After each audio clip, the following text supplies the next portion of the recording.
Welcome to CinemaJaw, the greatest movies podcast ever, recorded live on location at Broadcast Bar in Chicago. My name is Matt Kay, and with me is... Rye the Movie Guy, and this week on CinemaJaw, Matt, we are taking a look at our top 5 favorite dystopian films. Absolutely, yeah. Hunger Games just came out. We talked about dystopia a little bit last week, and yeah, let's jump in. Absolutely. Plus, we're going to have a guest joining us, Jonathan Finn. Yep. The Renaissance Man of Chicago is going to be joining us here. Yep. In addition to that, we have Eye for an Eye, Interested or Ignore, on a new movie opening up, American Reunion. Plus review of the Hunger Games, Matt. Yep. And also a DVD review of The Muppets. It's a second look at it since you gave it your number 1 of 2011. I finally got to take a look at it. So we got a review of The Muppets coming up. It's about damn time, Ryan. Not to mention a Cinema War taking a look at a favorite film of mine, Titanic, being re-released in 3D, Matt. Yeah. And plus trivia, Matt versus Jonathan Finn in trivia coming up. It's going to be a slaughter. It's a jam-packed It's not episode. Gonna be good. Jonathan Finn, we want to welcome you to CinemaJaw. Oh, thanks, man. I'm really excited to be here. Thank you. This guy is extremely interesting. I'm multi-talented. Yeah, Renaissance Man does describe you pretty well. You've done radio. Yep. You've done writing. You wrote for Penthouse. Yep. And you're a stand-up comedian, videographer or filmmaker. Sure. And photographer as well. Yeah. So what's your favorite? Oh, man. Well, you forgot to mention porn star. Oh, yeah. Sorry. There's that, too. That's one. You know, it all depends. It depends on the project. Sometimes I'll get an idea, and then the writing is the most satisfying, and then sometimes it's the live performance. So it really depends, man. I just like creativity in general. Yeah. Me too, man. Yeah, that's I totally respect creating everything something you're like doing. you guys creating the show, like in this bar, is really fucking cool. Yeah. Oops, sorry, man. No, it's okay. You can let him slip here and there. Absolutely. It's really effing cool. I really like this place. Cool. Now, Jonathan, I know you got some videos posted on Funny or Die, which is a website that highlights comedians and sort of comedic sketches, correct? Yeah, yep. Yeah, I've got a few up there. One of my favorites that's up there right now is called Lickin' Chicks. It's basically a video where I go around and I lick unsuspecting chicks and then run away, and I get their reaction, and I set it to the music, lollipop, lollipop, oh lolly lolly, and I got about 100 clips, and I just edited them together, and some of them slap me, and that one lady hauls off and decks you. I mean, she got you good with a left. She hit me, and then another girl actually came home with me and slept with me. So there was the yin and the yang to that project. You got the whole range of reaction there. Yeah, it was fun. Lickin' Chicks 2 is going to be coming out this summer, so stay tuned for that. Yeah, I mean, this guy's full of ideas. We were talking before we went on about like making Lickin' Chicks for charity and stuff, like lick breast cancer and that sort of thing. Yeah, you know, I think you know, when you're in a position to do you know, something fun, if you can do something good with it too, it's relatively easy to do. And anytime that you tie in something good, people feel good about consuming the content. So I always think it would be interesting if you had 2 porn sites exactly the same, and one porn site donated $1 every time you watch their video to the homeless. I would probably go to that site, you know, like for doing all things being the same. Yeah, all things being the same, just knowing, and you know, it's like porn for the homeless. And, homelessness, whack it. Like just myself, overnight, I could end homelessness just by the amount of porn I watch. So I think it's something that the porn people should look into. The government needs to hire you, Finn. It would be a better world. The government has a file on me. I don't think they need to hire me. Now, also, I noticed on your website and in videos that you always have the guitar with you also. Yeah, I play a lot of guitar, yep. So is the music sort of Weird Al Yankovic, like in parody songs, or? You know, I have written some parody songs. Any hits that we may know? None that you... I did There's No Santa Claus. I have a lot of Christmas parody songs. I have There's No Santa Claus as a parody to Here Comes Santa Claus. Jingle Bells, Your Twat Smells. Jeez. Let's and I don't want the family show, Matt. It's the most horrible time of year. Oh no, twat being it's a rare type of fish that you find in a. I don't know what you guys were thinking, but but a lot of it's original songs that I write, and some of them are parodies. So, yeah. And all right, so you did a big stint in radio. There's actually a really interesting story behind that. Can you share it? Yeah, sure. I won a contest when Howard Stern was on CKG, syndicated here in Chicago. When he went to satellite, they replaced him.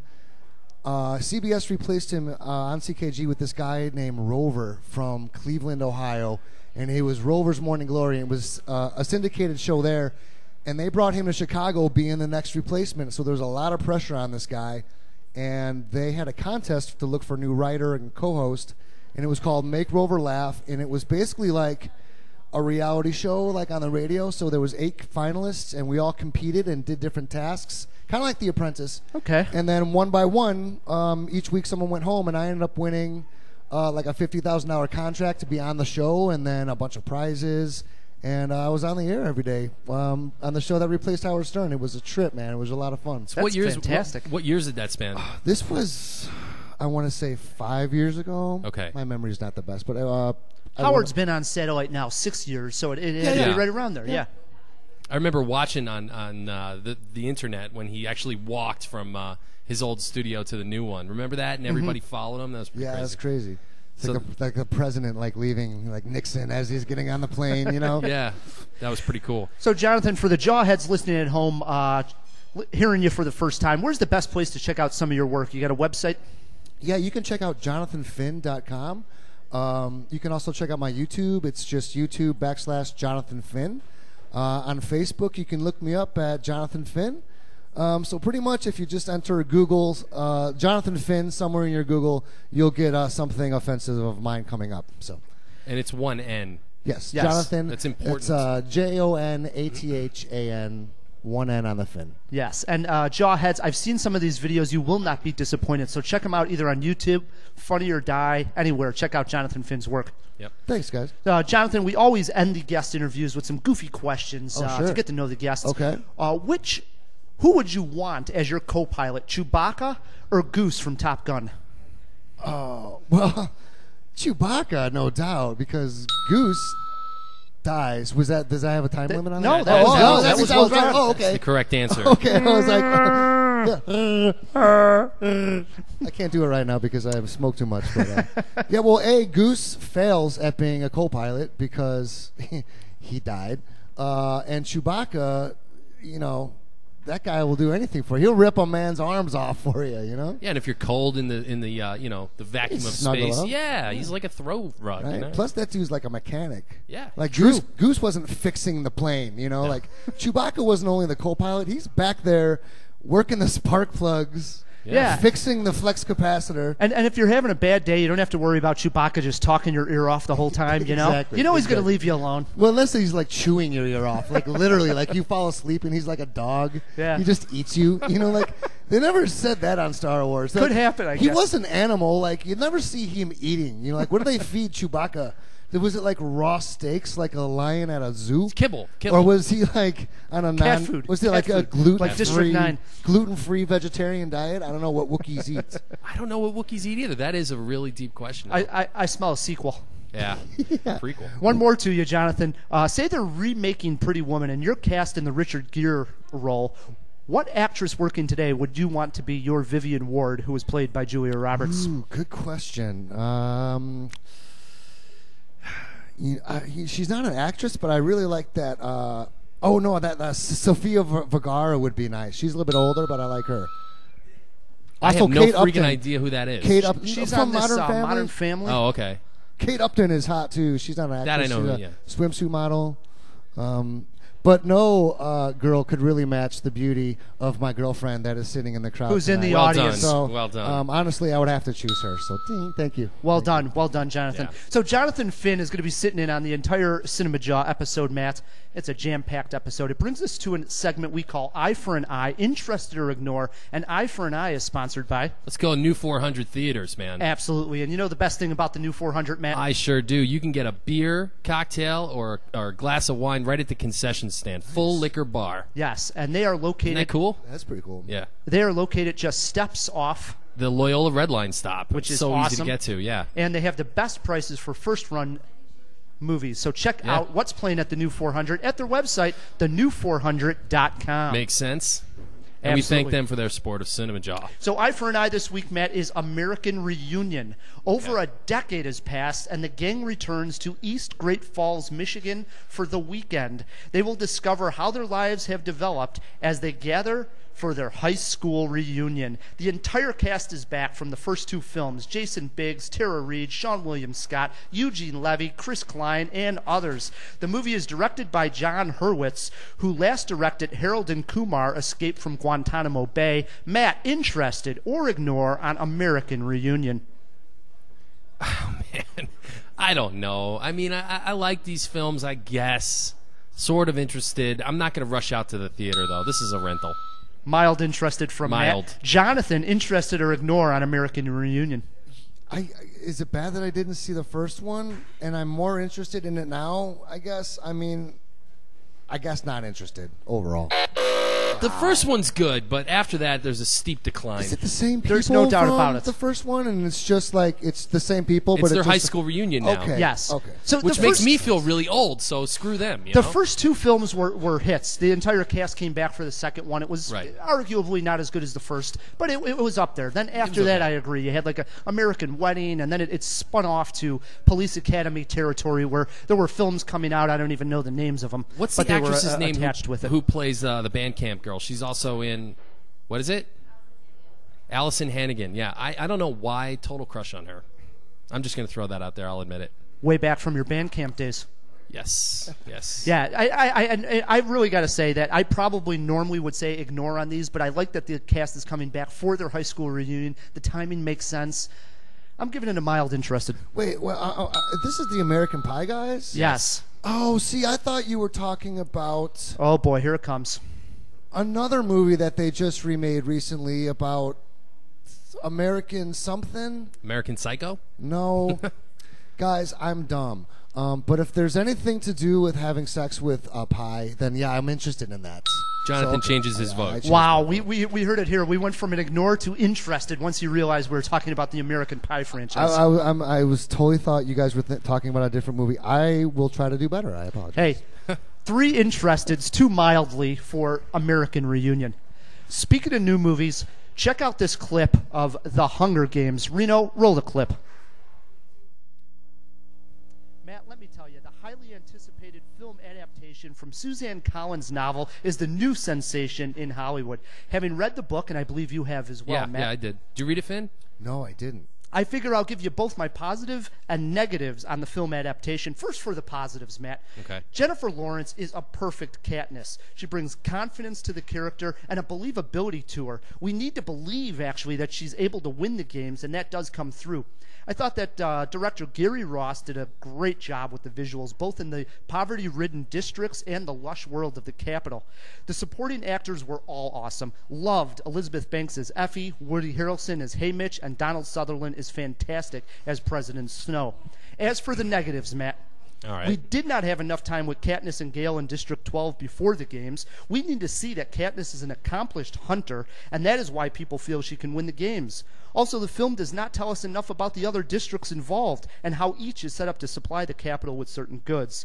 As for the Hunger Games themselves, I wish they would have fleshed out the other tributes more. Get to know Cato and Foxface. Then we would have more of a rooting interest. I also think the movie needed to be a little bit more violent, and I'm not one always for violence, but we need to feel the fear of being inside the games. And the games felt rushed. In the book, we understand that the Hunger Games can play out for weeks. The movie makes it feel it's over in a couple of days. Movies always have a difficult time, Matt, showcasing the struggle for survival when a character is starving or thirsty. This was almost non-present in the movie, yet it's a huge element in the book. I feel the movie was an adequate adaptation, but could have been much, much better. Ride the movie guy's grade, only 2.5 jaws for the Hunger Games. I'm not drinking the Kool-Aid. Did you see it, Finn? I've seen virtually half the movie with all the clips that they've been showing Sure, on TV. yeah.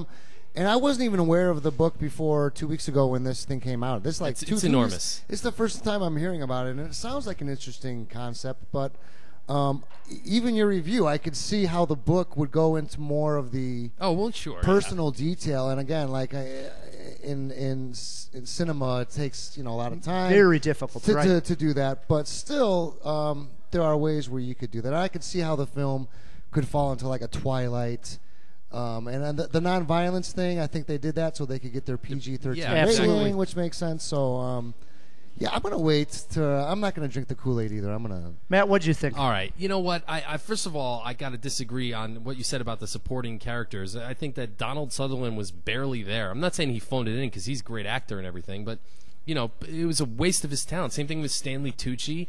I mean, Jennifer Lawrence, yeah, sure, she was fine. I did believe her, but like characters like Rue, who is so important to like the way Katniss feels about the Hunger Games. When Rue, I don't want to. No spoilers. No, that's fine. People know. Okay. So when that character, The thing made 155 million. well, Most you know, people I'm have in the seen it. theater, and the guy behind me clearly hadn't read the book because when that happened, he was like, "Oh man!" I'm like, I totally knew that was coming, but I didn't care. That character was not fleshed out at all. I agree, and that character Rue is so pivotal. So in important. Katniss's actual feel, and actually the way she treats Rue is why she sort of becomes the symbol that starts the whole revolution, if you will, of the districts. Yeah, yeah. It was adequate, so I agree with your assessment there. It was, yeah. I give this Also, one a 3. What did you think of when the games first started and everybody started making a run for the cornucopia? In the book, they really talk about the fear of seeing blood for the first time. You know, people are dying all Yeah. around Katniss. Here in the movie, it tried to do that, but I don't think that's where I really felt it needed the violence needed to be shown a little bit more, so that we feared for Katniss. Yeah, I agree. They messed up that scene, and I was also really looking forward to her trip scene, the psychedelic scene when she gets stung by the bees. And that was, you know, and Jesus Christ, can somebody get them a freaking tripod? What is that? I don't Shaky get cam, it. I don't like that either. I agree. I mean, I get, okay, so it's like a cinematic technique they used to try to put you there, right? But it's not putting me there. If anything, it's taking me out of the story. It's making me realize I'm watching a movie, and it's kind of ruining it for me. I mean, if used subtly and sparingly, it's good. But when they overdo it, it's like they're hitting you over the head with it, and it's lazy filmmaking. So I liked it. Like I said, it's middle of the road. I guess you kind of have to see it. It's How many compulsory. Jaws, Matt? 3. 3 Jaws? Yeah, you All got to right. see it.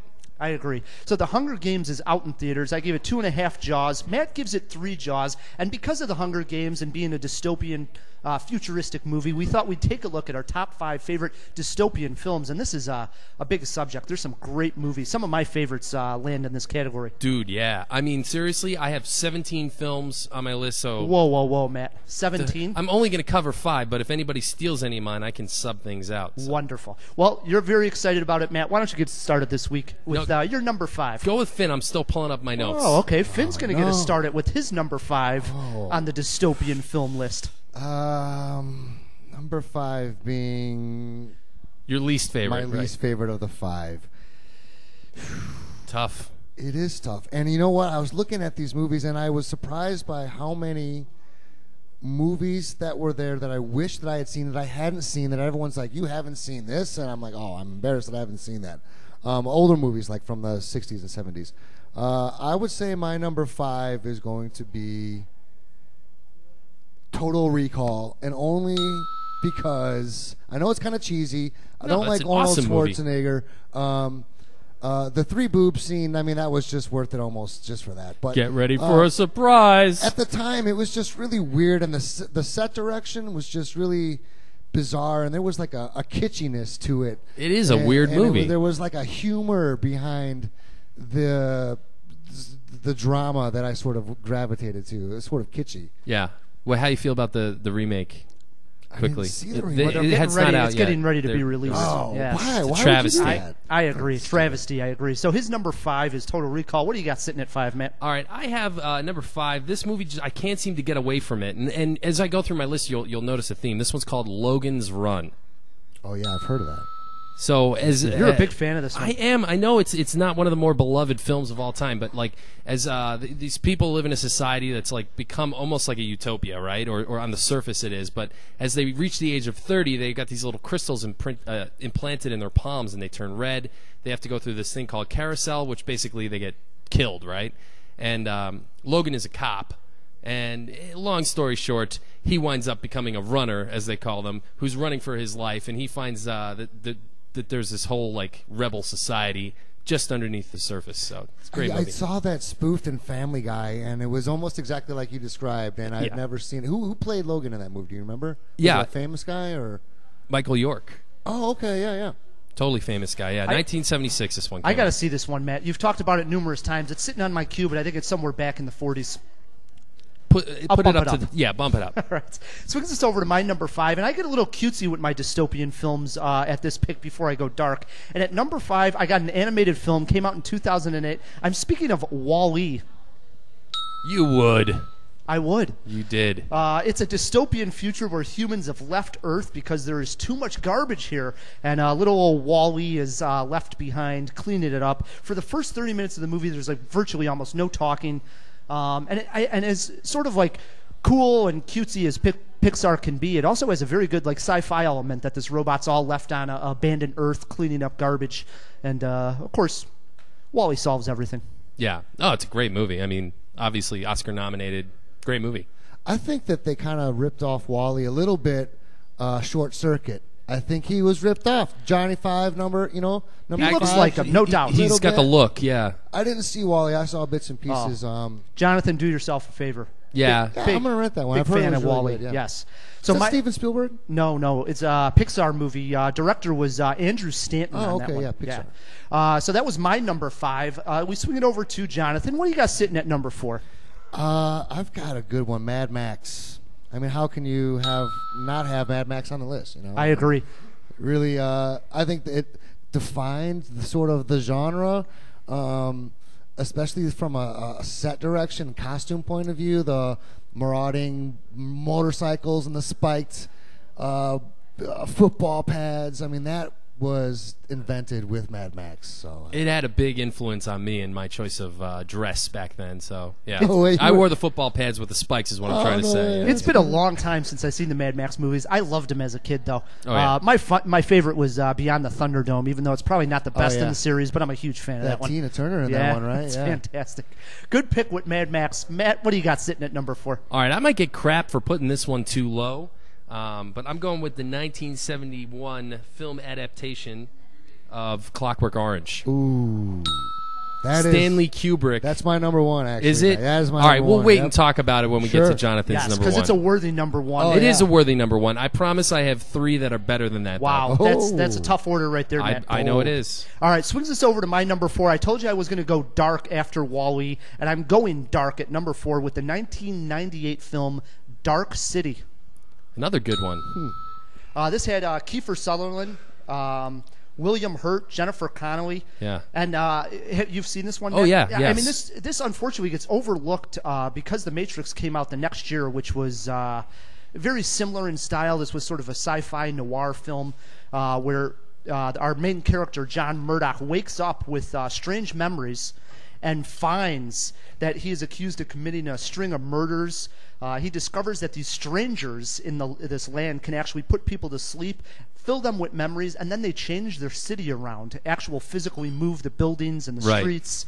And if you haven't seen it, Jawheads, just stick with this one. It's just fun to watch because you don't know where it's going, and I think the ending of the movie has a fantastic payoff. It's one of those that it's like the entire movie is enjoyable, and it even has sort of the wow, didn't see that coming at the end. Yeah, and Jennifer Connelly's not hard on the eyes. No, so check out Dark City, my number 4 on my list of top 5 favorite dystopian films. We swing it over to Jonathan. All right, my number 3, guys. I have The Matrix, and I debated on this one a little bit. It got cheesy. The series got cheesy, but I really liked the philosophy and the story behind the first one, and the special effects were groundbreaking at the time. And just with dystopian movies, like, you can go 2 routes. You can like sort of play like Mad Max is more like the action of it, and The Matrix or more Clockwork Orange is more about the mentality and the philosophy, the emotion behind it. And I like movies that explore that side a little bit more. In The Matrix, the meaning behind that movie, I still really enjoy. Yeah, there's no doubt it was way deeper for a Keanu Reeves film when I first went into it than I could have ever imagined. Whoa. Actually, he didn't do bad in that movie, but No, I he think didn't. that role could have been easily played by Yeah, anyone else. but Like, now he it's so didn't define that iconic. role. It's so iconic at this point that we couldn't even see anybody else being Neo at this point. But When I agree. Agent Smith has got Morpheus captured and he explains his view of humanity to him, how we're all just a virus. Yeah. Love it. Yeah. Fantastic pick. Swings us over to Matt's number 3.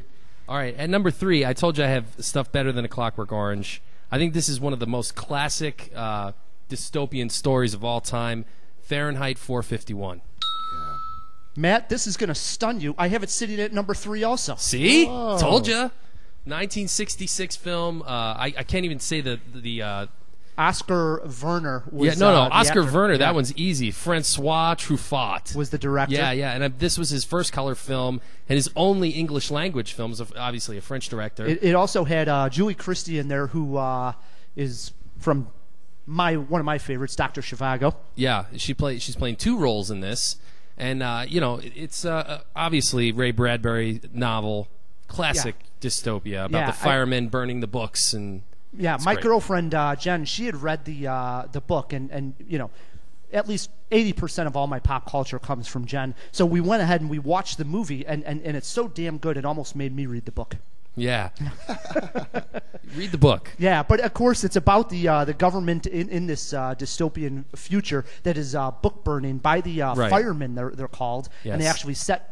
All books, doesn't matter what they are, on fire because they don't want anybody thinking independently. It's just a classic tale. Yeah, it's a common theme in dystopia. They try to control the media and stuff like that. And plus, I love the look of that film. I watched highlights today actually while I was getting ready, doing the research for this. I watched a couple on YouTube, and it just has that kind of like a bleak future. Like the colors are all like gray. Muted, yeah. And it's just like it's so good. It's cool because it's also like old-fashioned set pieces and stuff. Like it was right before the modern era of film, like the 70s started. It's right at the end of the 60s. Yeah, and I love when like the 60s and early 70s do futuristic movies. Just the look of them, I think, is so classic. Yeah, I agree. Something like Woody Allen's Sleeper, I always love. Like when they go to the future, that same type of look. It's fantastic. Yep.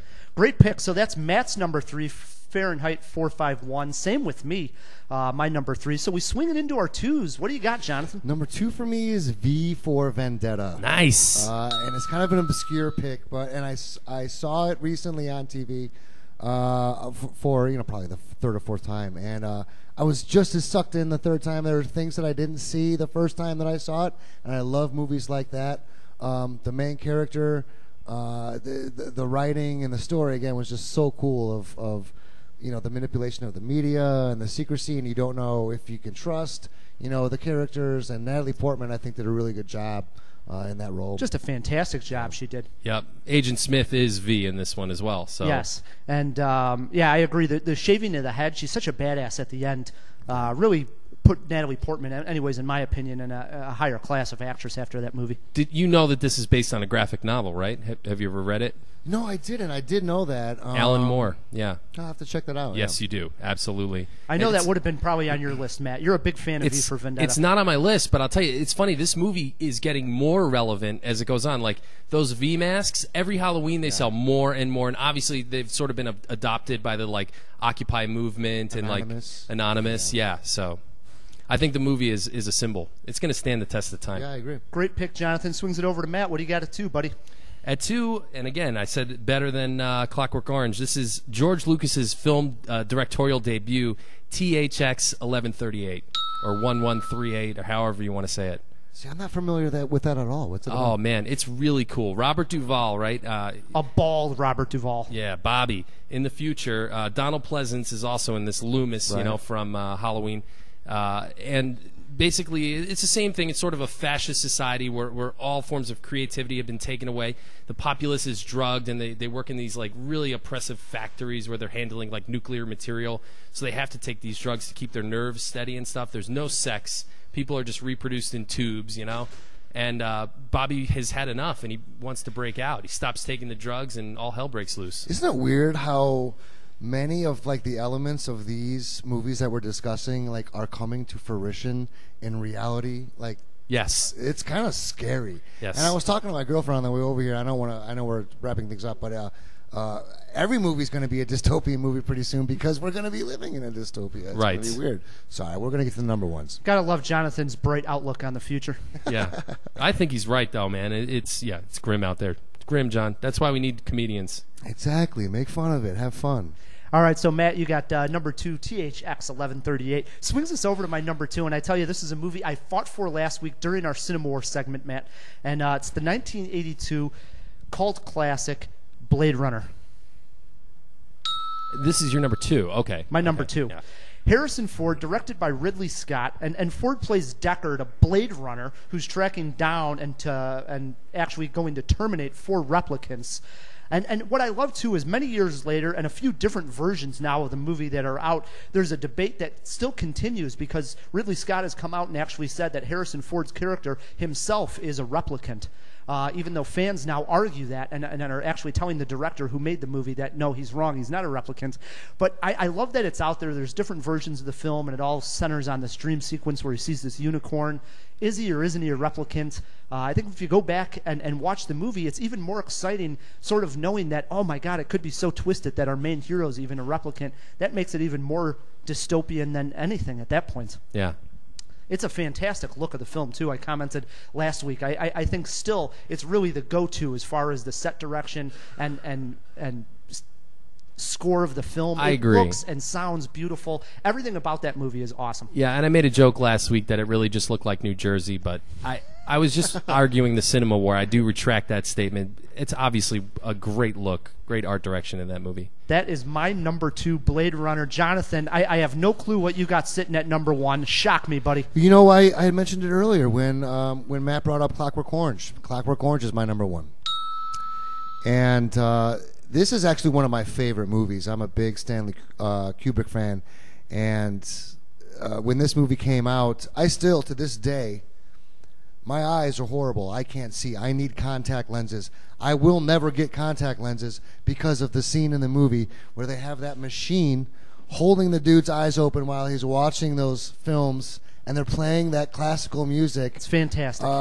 So disturbing. It's fantastic. Oh, so it is disturbing. The musical score, just like The Shining, like it was a very similar, like there was a subversive tone to like the costumes and the white. They're drinking milk, you know. It was like really weird. Why are they drinking milk? Well, it was laced with drugs. Well, yeah, but I mean, you could usually put drugs in a Bud Light too. Sure. Milk was a really interesting choice. It was, yeah. I like their choice of taps for the milk as well. Yeah. It's an interesting bar they go to. There was a lot of phallic symbols in that movie. When the guy broke into that woman's house and he's chasing her around with that huge phallic penis, it's a white statue. statue. Yeah. I thought it was so like.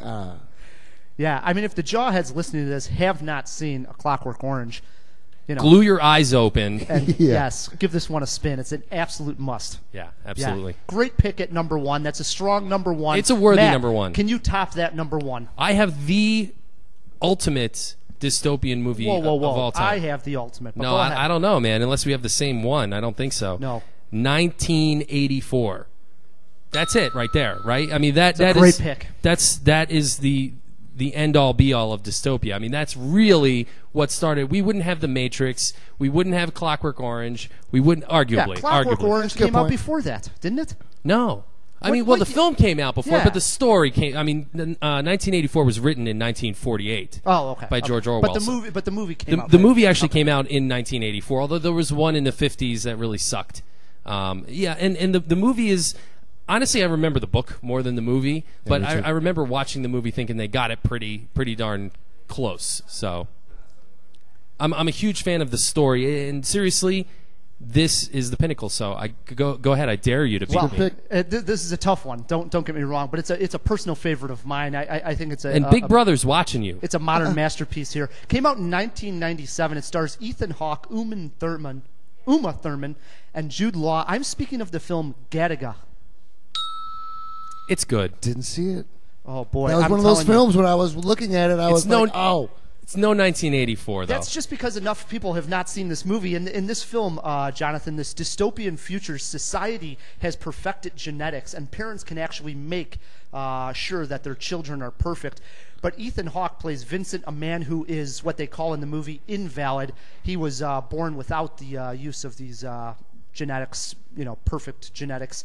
But there is also a guy played Jude Law plays a guy who actually gets crippled, who has the perfect genetics, and Ethan Hawke, his dream is to go into space, but the government only says that the people with the perfect genetics are suited for that. So he actually steals his identity. It's a thriller. It really says something about society, racism, and scary things about science and where we're going with it. So I think it has so much on the table for Gattaca. And if you haven't seen it, highly recommend checking it out. Now, this is a relatively new film, like less than 10 years old, right? Yeah, it came out in 1997. So Okay. we're looking at about 15 years old now. Okay. If my math is, yep, 15 years, yep.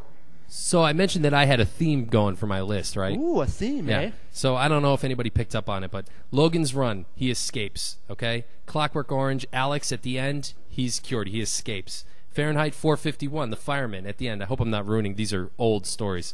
He escapes, okay? THX 1138, same thing. Bobby, he escapes. Sorry, Jonathan, I just ruined it for you. 1984, no escape. That was my theme. Can't, in the end... So what are you running from, Matt? I'm just saying, in the end, they're going to get you, Jonathan. It's They're true. going to get you. It's true. Did you have a couple honorable Oh mentions, man, Matt? yeah, Star Wars, right? You could throw that on this list. Soylent No, Green. you can't throw that on the list. I think so. No, you're way off. Star Wars? No. No. All right, okay, fine. Soylent Green. It's people, man. Haven't seen it. Yeah. They Live. We mentioned V for Vendetta. City of Lost Children. I really wanted to put that on my list. I love that movie. 12 Monkeys, Minority Report, Blade Runner. You mentioned Brazil. The Running Man, Truman Show, Harrison Bergeron, and Sleeper, which you mentioned. Well done. Well done. Did you have an honorable mention there, Jonathan? You know, I like Minority Report as well, and I had Idiocracy, which was a Mike Judge film. It's more of a comedic look at dystopia, which I thought was worth bringing up, because that's something that really hasn't been done a whole lot of, showing a comedy of what the post-apocalypse world might look like. So I thought that was fun. Yeah, it's a good one. Yeah, and Jawheads at home, if you have Twitter pulled up and you have one that we did not mention, shoot us a tweet. Let us know. We'll mention it in the next episode or shoot you a tweet back. And let me know if you think Star Wars is a dystopia film. Yeah, that is at CinemaJaw on Twitter. What we're going to do, Matt, we're going to take a break. When we come back, we have, in honor of Titanic being re-released in 3D because it is the anniversary, the 100th year anniversary of the sinking of the ship. Are you following that Twitter account? That's in bad taste. Is it? I don't know. All right, we'll talk about it. Yeah. In honor of Titanic being re-released, we have a cinema war to deal with, and also Matt versus Jonathan in Leonardo DiCaprio / Kate Winslet movie trivia. Jesus Christ.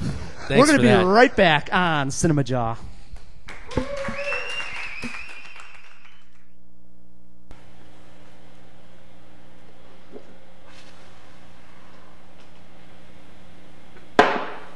Whole effing show.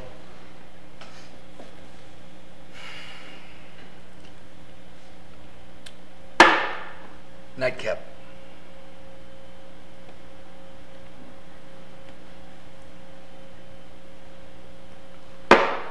Whole effing show.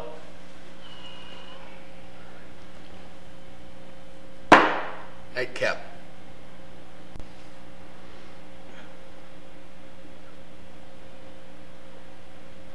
Whole effing show. Nightcap.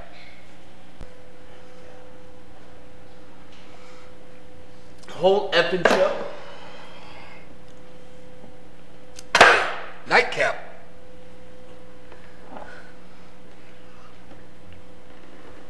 What's a whole effing show? Nightcap.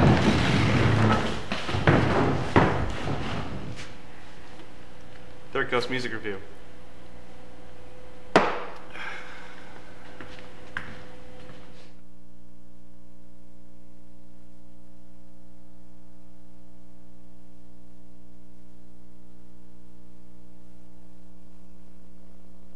In a man's world, one woman, Sorry, I'm late, Heather. It's cool, Dan. two women. Wait, what about Taryn? I guess there's Kelsey too. Four women dare to bring you indie film news on their live news broadcast, filming round Midtown. We'll be featuring news on the latest projects, Festivals, events, interviews, premieres, casting calls. and more. I'm getting deja vu. If you want to submit your project or reel for consideration, hit us up at filmingroundmidtown@egen.tv. urethra. We should probably mention that we air 8 p.m. Central every Wednesday. We should probably also add you can watch us live on livestream.com/eGenTV. Nah. Should we tell them to follow us on Facebook and Twitter? Nah. Follow us. Filming around Midtown, Windy City, Indy, and beyond.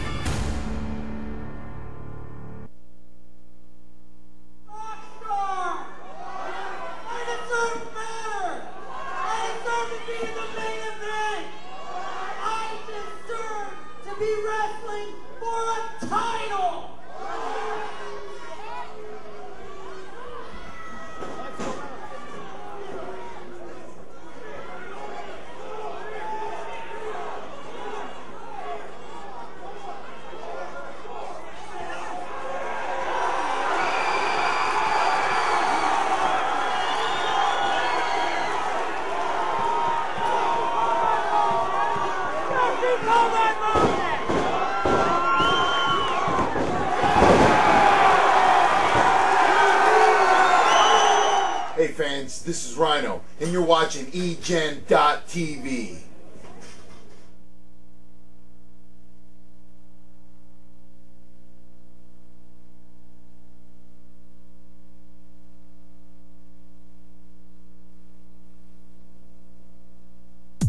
Welcome to Intertrain, where trainers like me will motivate and guide you with customized workouts to reach your individual fitness goals.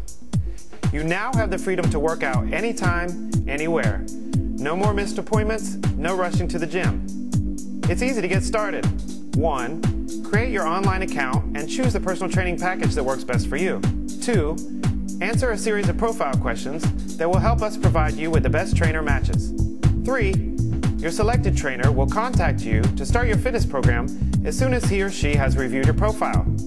Intertrain clients can access individualized workouts prepared by your trainer from any internet-capable device. Each exercise in your workout includes instructional media files, including our TriVantage videos. These ensure you learn proper form and technique. Trainers can customize workouts for you no matter where you are, in a gym, at home, in a hotel, and even outdoors. We also provide you with several ways to measure your progress, including our proprietary FitAge, a comprehensive fitness evaluation that you can track over time. Finally, we provide you with other information to enhance your fitness knowledge through our blog and multimedia items in our online resource library. Intertrain is the best way to reach your fitness goals anytime, anywhere.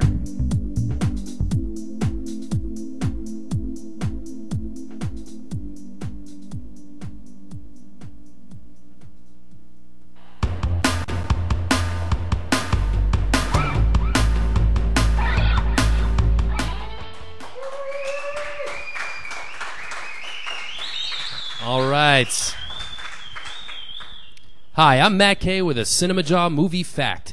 According to the trivia book Movie Mavericks, one of the more spectacular stunts in Mad Max Road Warrior was actually a serious accident. One of the motorcycle riding raiders hits a car, flies off the bike, smashes his legs against the car, and cartwheels through the air towards the camera. This was a real, genuine accident. The stuntman was supposed to fly through the air over the car without hitting it, but the near-fatal accident looked so dramatic that it was kept in the movie. And that is your CinemaJaw movie fact. All right, Matt, we are back on CinemaJaw. And before we get to trivia in honor of Titanic playing Leo DiCaprio and Kate Winslet movie trivia, we have a segment we call Cinema War. And this is where me and Matt are vying for 20 minutes of jaw time to rant and rave. 20 seconds. 20 seconds of jaw time. If you want to give me 20 minutes, I'll take it. Nobody wants to hear that. 20 seconds of jaw time to rant or rave on anything we want. And Cinema War works like this. We're going to argue on a topic, and our guest, Jonathan, gets to play judge, jury, and executioner and tell us who won this Cinema War. Now, in honor of Titanic, we're going with that theme for our Cinema War. Reno, tell the jawheads at home what today's Cinema War topic is. Today's Cinema War topic. With Titanic being released in 3D, it made us reflect. Is Titanic a great movie or just overhyped junk? Rye, you'll be fighting that it's the best. Matt, you'll be fighting it's overhyped junk. Let the Cinema War begin. All right, Matt. If it was not for the huge box office success of Titanic, 1.8 billion with a B worldwide, there would not be this backlash against it. If people watched it with the same expectations they have for every other film, the unanimous thought would be this: Titanic is a great film. All right, the only reason this film hit the way it did is because 13-year-old girls went to see it over and over and over and over, and I guess you did too. It was a fad. It was cool to go see Leo. Do you think those girls gave a crap about history? Ooh, tough crowd, Matt. James Cameron, let me tell you, did an excellent job with the special effects, teaching Hollywood that special effects are best when used inside a movie where the audience has an emotional interest in the story. All right, I figured out the core of my argument here. Titanic is not a great film. It's exploitation, taking massive liberties with one of the worst sea disasters of all time and turning it into a bubblegum romance for teenage chicks. Boy, oh boy. All right, Matt. At its heart, and mine will go on, Titanic is a classic Hollywood love story. A poor boy falls in love with a rich girl who's actually not all that rich, and she's willing to give it all up for him. The best part of the movie is seeing the insides of Titanic as we meet Jack and Rose and all the different classes of people that were sailing on the doomed ship. Yeah, seeing the inside of the ship was cool, but they didn't need to insert some BS Kate Winslet naked love story into a great film like Schindler's List, did they? No, because what actually happened was good enough. Matt, this film made Leonardo DiCaprio a megastar. It introduced us to Kate Winslet, and it solidified James Cameron as one of Hollywood's best directors, especially when it comes to big event films. It's a love story, has spectacular effects, and gave us a catchy tune by Celine Dion. Titanic is truly a great film. All right, to sum it up, once again, I go to exploitation. Now we get to relive the horror of thousands of people drowning in the icy Atlantic in 3D. Are you serious? This film's a crock. Wow. We are stuck here. Push came to shove. Neither of us even flinched. We throw it over to our guest, Jonathan Finn. Who do you think won this cinema war? Dun, dun, dun, dun. Boy, I hope he's a Leonardo DiCaprio fan. Doug Llewellyn is who he is. Guys, I got to be honest with you. As a judge, and I've been doing this for a couple minutes now, I try to be impartial whenever I can. But I think there's a clear winner here. And I got to say, you made some valid points. It did make Leo a star. Does that make the film a good movie? I don't think that's necessarily a reason why the film has value. For Leo, it has value for him. As a quality film, I think that's irrelevant. Same thing about the amount of money it made, $1.8 billion. That's irrelevant because I can tell you movies that broke that record that sucked. So I think Matt has another good point when he said 13-year-olds saw it. And I think he made a really good point about adding a love story that was not needed to sort of pull on the heartstrings to get that romance angle. Right. And it was cheesy. And as far as you said that it gave us the Celine Dion song, I think that's a scourge on the planet. Yeah. And that song has personally given me nightmares. So I knew that was going to hurt me. Even just in that, I must judge. Titanic is a piece of crap. I rule in favor of Matt. Wow, Matt, you got a Cinema War win here. That gives you 20 seconds of jaw time to rant and rave on whatever you want. Here's your 20. All right. Okay, Hollywood, listen up. This summer, when you put out a slew of new superhero films, please, for the love of God, let's just have one villain per film. Not only do you shoot down the possible returns from a villain in the future, but the plot gets bogged down, and you ruin the franchise just like you did with Spidey 3. No exceptions to this rule. You still got 7 seconds. One villain per movie. That's it. That's my rant. See, I did it. Economy of time, right? That's Hollywood calling. They're like, thank you for the idea. And you were complaining that you thought 20 seconds was enough time. Well, I only read half of it. I hit the high points. Oh, nice. Well done. Hey, good Cinema War, Matt. Likewise. All right. Even though I will be seeing Titanic in 3D. Oh, Jesus. Multiple times. You probably will. Hey, before we get to trivia, a movie came out on DVD, Jawheads, that Matt K, sitting to my left here, had as his favorite movie of 2011. I'm speaking of The Muppets. And after hearing Matt K gave this his favorite movie of 2011, glowing praise. mildly interested in checking it out on DVD. As I have stated, I'm not a huge Muppet fan. I've watched them as a kid, but have forgotten them as the years have gone on. Lucky for me, that's what the whole movie's about, Muppet nostalgia. I ended up really enjoying the Muppets reunion, Matt, forgetting how much I enjoyed Kermit, Gonzo, Animal, and the whole gang. Although it would not have made my top 10. I do recommend giving this one a spin. My only complaint, though, Matt, and I wonder how you feel about this, I thought it was clearly made for adults who grew up with the Muppets, and not so much at all for kids to try to discover them. I would give it 3.5 Jaws, but that's from an adult point of view. I kind of agree with that point. But, I think the Muppets were always skewed toward adults. So maybe that's not new. I don't know. Now, did Parker see this? No, he hasn't seen it. Yeah, I think you're right. I don't think little kids are into the Muppets, although he's into Grover now, so like Sesame Street. So I was just wondering, because as I was watching him, and they had a lot of cameos, obviously. I loved Dave Grohl's in there. From the Foo Fighters, obviously Jack Black's in there. Zach Galifianakis. Yeah, and there's a lot of funny cameos, but the whole time I kept watching, I thought, well, this is totally geared towards the people who grew up with the Muppets. Well, yeah, but all the Muppet films have cameos that the little kids wouldn't get, like Bob Hope, and, you've seen them all, But you got to right? think about why even they make movies these days. So it's all about the money. So they think, all right, the nostalgia factor, they're going to take their kids to see it. So that's a movie where people will want to take their kids just as much as they want to go see the film. And I think you're right about how they didn't pander. They didn't want a new generation to discover it because it is what it is. And if you like it, you like it. And unfortunately, today's generation, they like different things. And there's a simplicity to the Muppets that I think today's kids, they need something more flashy and Japanimation loud something, so They need some Ritalin is what they need. yeah, that too. But I liked how the story of the Muppets really tied that all in, how the theaters, Yeah. It was deserted, and they needed the Muppets back. I did like how it played towards that as the kids have moved past the Muppets. I gotta say, though, do you guys think Miss Piggy had some work done? Because she looks the same as she did like 40 years ago. So Yeah. I don't... Like some Botox. She goes to the same plastic surgeon as Joan Rivers, I hear. Like her snout has had more reconstruction than Michael Jackson's. That's all I'm saying. All right. So on that note, 3.5 Jaws, though, for the Muppets. Give it a spin, Jawheads. For trivia, again, Titanic being re-released in 3D 100 years ago on April 4th. The ship sank to the bottom of the Atlantic, Matt. Yes, it did. Not too in about a week, right? It's like April 4th, I believe. April 4th. And so in honor of Titanic being released, we are playing Kate Winslet and Leonardo DiCaprio trivia. Matt, you are 2-5 on the year, 2 wins, 5 losses. Jonathan, you're our guest. Now you get to choose if you want to go first or let Matt go first. There are steals, and if you get stuck on one, our producer Reno will help you out with a clue. You just got to yell, "Rescue me, Reno." Wow. So it's Kate Winslet and Leah. These are both people that I both hate and don't know. So I'll just go first and get it over with. All right. Question number 1, over to the Jonathan and Kate Winslet, Leonardo DiCaprio movie trivia. Kate Winslet starred opposite Johnny Depp in this film about Peter Pan. Kate Winslet, Johnny Depp. Hook.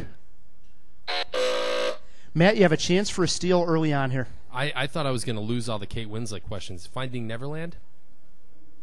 Oh, yeah, that's right. 1-0, Matt K. Question over to Matt. Ooh. Last year, Kate Winslet played Dr. Erwin Mears in this disease-ridden film directed by Steven Soderbergh and starring a large ensemble cast. Matt Damon was in that as well. Outbreak. Got a chance for a steal, Jonathan. I actually know this one. I saw it. I saw it too. Yeah. Contagion. Contagion, yeah. Ties it up at 1. Boy, oh boy, Matt, you let one slip there. Interchangeable. This question is over to Jonathan. Last year, Leonardo DiCaprio played J. Edgar Hoover in the film J. Edgar. Which actress played his mom in the movie? Oh, jeez. You do have a lifeline if you're stuck on one. His mom. I will take a lifeline. Save me, Reno. And your clue is, she is a dame. She is a dame. The actress in question is a dame. Does that help you at all? No, it just shows me that Reno's a chauvinist over here. It's some chick. Thanks, Reno, for the advice. It's a dame. Reno, are you from the 1920s? Hey, check out the gams on this dame here. Hey, vampire, play me out. A dame. So there's some meaning behind there, I assume. Yes, a little bit more meaning than that. And unfortunately, when you have subtext and subtlety, my small brain can't grasp. I'm going to dame.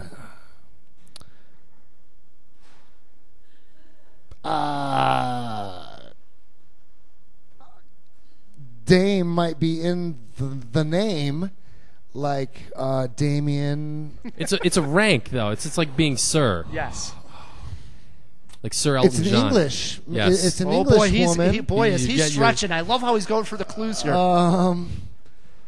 know what? I don't know. I'm going to guess Kathy Bates because. Matt, you got a chance for a steal after that show by Jonathan. You got to guess. I'm gonna guess Helen Mirren. Nice guess. Dame Edna, right? We were looking for Dame Judi Dench. Oh. Boy, oh boy. Is Dame Helen Judi Mirren Dench. even a dame? She is a dame also. Okay, Yes, that is correct. It is still 1-1, and this question is over to Matt K. What other movie did Kate and Leo star in other than Titanic? It came out in 2008. Titanic 2. The Return of the Crab. Jonathan, you got a chance for a steal here. Any guess? I should use my lifeline. Kate Winslet and Leo DiCaprio starred in one other film together. Came out in 2008. 2008. I don't know. Come on, this could be your road to victory here. This isn't it. Catch Me If You Can. That's not it. We were looking for Revolutionary Road. Revolutionary Road. Jawheads, if you have not seen this one, excellent film, excellent film. Still 1-1, and this clue is over to Jonathan. In Catch Me If You Can, Leonardo DiCaprio plays Frank Abagnale Jr. What actor plays his father, Frank Sr., in the movie? Oh, boy. Can I have another clue, or I only get one clue? You want to give him one more lifeline, Matt? Sure. All right, one more lifeline. Rescue me, Reno, please. Reno, what actor played Leonardo DiCaprio's father in Catch Me If You Can? And your clue is Deer Hunter actor. Oh. I thought you were going to say he's some dude. What is his name? Now it's driving me nuts. Deer Hunter actor. Boy, oh boy, tough crowd. Was he also in The Godfather? You'll get no more help, Jonathan. I don't know. I have to pass. Matt, chance for a steal. Christopher Walken. Wow. You got that, like, right away. Not That's bad. right. That's pretty good. 2-1. I was going to bust out mine, but it's terrible. Oh, mine's terrible. worse. 2-1, Matt K. And this question is over to Matt. In Titanic, we know Kate and Leo played Jack and Rose, but what was the name of Rose's fiance, played by Billy Zane? First name will work. Rescue Me, Reno. Rescue Me, Reno. Question number 6. What was the character name of Billy Zane's character? I was sleeping until the boat started sinking, and then it doesn't matter what their names are. They're all going to die. And your clue is Baseball's Ripken Jr. Okay. Cal. That was an easy clue. What? Wow. He's bait. favoring Matt K, I got to say, Jonathan. I see how you guys do it over here. 3-1, Matt K. This question's over to Jonathan. Kate Winslet finally won the Academy Award for playing Hannah Schmitz in this Holocaust drama. Schindler's List? Matt, chance for a steal. You're already winning 3-1. I was going to guess Schindler's List. I don't know. I knew you didn't know. It was The Reader. The Reader. Read my lips. It's 3-1, and this is the last question of the game. Matt, in 1996, Romeo and Juliet, DiCaprio played Romeo. What actress played Juliet? That was Dame Judi Dench, right? You got a chance for a steal here. She was also in My So-Called Life. Oh. I'm blanking. I don't know. Got to apologize to the listeners on this game. We were looking for Claire Danes. Claire Danes. Matt, you got a win under your belt. It was sloppy, though, 3-1. Yeah, it was a little sloppy. Good job, though, Jonathan. Good job. You won fair and square. In case there was a tie, we did have a jawbreaker. Better actor, Kate Winslet or Leonardo DiCaprio, Jonathan? I say they cancel each other out in terms of how horrible they are. That's my answer. It's got to be Leo, right? I like We neither give it to one. Kate Winslet on that one. The real jawbreaker was this. Age of James Cameron, who directed Titanic. Matt, closest to. He's at the bottom of the ocean right now. No, he's up saw now. that. He He's came up? up. He's He up? came Okay. back up. Yeah. That was very recent, though. Let's see. Age. He's not that old. I would say 52. Reno, lock him in at 52. What do you got, Jonathan? So it's James Cameron's Right. current age. Just looking for an age. What do you got? I'm guessing 57. He nailed it. 57 years Ooh, young. ringer. Thank you. What do I win? Nothing. You Where's lost the to Matt 3 to confetti? 1. Where's the balloons? Where's my stripper? We'll get you another Bud Light. How's that? Oh, that'll work. Okay, All there you right. go. Hey, Matt, couple of Hollywood headlines Yeah. before we jump out of here. I got one for you. Jane Fonda to play Nancy Reagan in Lee Daniels' movie The Butler. The story follows Eugene Allen, a butler who worked at the White House from 1952 to 1986, serving under a total of 8 presidents. Very interesting. I agree. I think that would be interesting, seeing a butler under all the different administrations. Yeah, I like that one. All right, I got one for you. Netflix chief CEO Reed Hastings may be doing all his power to encourage customers to forsake disc rentals and switch to streaming video, but a new study by RentTrack indicates that by a wide margin, consumers still prefer renting standard DVDs and Blu-ray discs than streaming them online or renting them via video-on-demand platforms. In a study released on Monday, RentTrack, which surveys 65,000 rental outlets, including brick-and-mortar, online kiosks, and further, the revenue from disc rentals has dropped only 3.4% in 2011, not because consumers were renting fewer discs, but because they were paying less for rentals. Yeah, I That's know a you're long one. You're a big streaming fan, Matt, but I'll be honest, and this is a true fact for you, CinemaJaw fact. Rye the Movie Guy has never streamed a movie in his life. I still get all my rentals either from Blockbuster online, mailed to me, or I actually go to the store and trade it in to get another DVD. I mean, He's a contrarian. No, are I'm you not. doing it just because everyone else is doing it, or are you not doing it because it's so easy? Well, number one, though, see, I need my movies up front, new releases right away, and the streaming is way behind on this. Me and Matt talk about this. I can't wait 2 months to see a film, even though sometimes I do because Blockbuster can suck sometimes. But I like them to send me the movies or be able to go right to the store, to the Red Box, to the Blockbuster, and get the movie that night and see it. Well, I'll say this. You better get used to streaming because that's the way it is going. Physical media is dead. It's dead. All right. It's a dying thing. Listen to this one, though, Matt. In an attempt to get around the MPAA's nearsighted R rating for the award-winning documentary Bully, there's been a lot made of this, the Weinstein Company has announced they're going to release the film as unrated. And now Bully is about being bullied in high school. It's geared towards high school students. The MPAA slapped an R rating on it, meaning these kids couldn't get in to see the movie because there's a lot of swear words. But their complaint being that that's exactly how it is in high school nowadays. And I applaud the Weinstein Company for going around them saying, screw you, we'll just release it then unrated. Well, this is really interesting because I don't understand. So the director can just choose to change if they're saying no, this is R or it's NC-17. The director can say screw that, it's unrated. Well, you can, but in the past it's been incredibly difficult to get to market unless you have the MPAA put a grade on it. But now with streaming. Stuff like that, technology. Right, and the MPAA really controls on the distribution side. At this point, the movie won't be able to go to all your Lowe's and your, Right. AMC theaters. They're going to have to get do an it art house. sort of on. Yeah, right, exactly. Go to like local run theaters or streams where it can or still so hit. on. I mean, like Swingers was an art house release at first, and obviously that went on to tremendous success. And plus, if they release it on iTunes like Kevin Smith did with his last movie, who knows? I saw something about this movie today, and actually I think I applaud their decision too because the movie looks really interesting and it's really graphic about a documentary about bullying, and you really can't water it down. If you want kids to be affected by that, you have to show it like it is. I agree.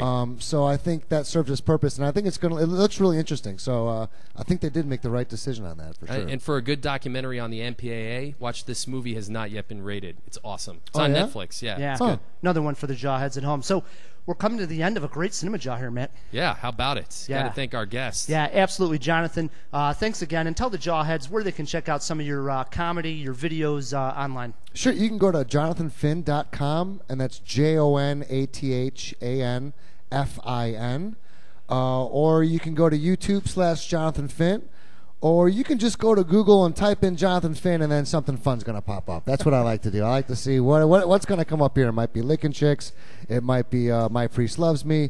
It might be one of my songs or videos. So please check it out. And thanks for having me, guys. I had a lot of fun. Thank you. Thank you, Jonathan. We want to thank our sponsors, the New 400. Yeah, and Movie Pass. Thanks to them. Absolutely. And also check out our website. Hit the donate button. Yeah, we're shills. Pay us. And we also got to thank the best producer in the biz, Steve Mrazek. Yep, and thanks to Broadcast Bar and eGen TV for being our new hosts, everybody. Yeah, this place is and cool. Broadcast Bar is located at 810 North Clark Street right here in Chicago. That's right. Come out, have a beer. So until next week, check us out on Twitter. Follow us on Facebook. No, we screwed that up. Yeah, we did. Do it again. All right, check us out on Facebook. It's not like we're streaming live or anything. Follow us on Twitter. And keep on jawing about the movies. Peace.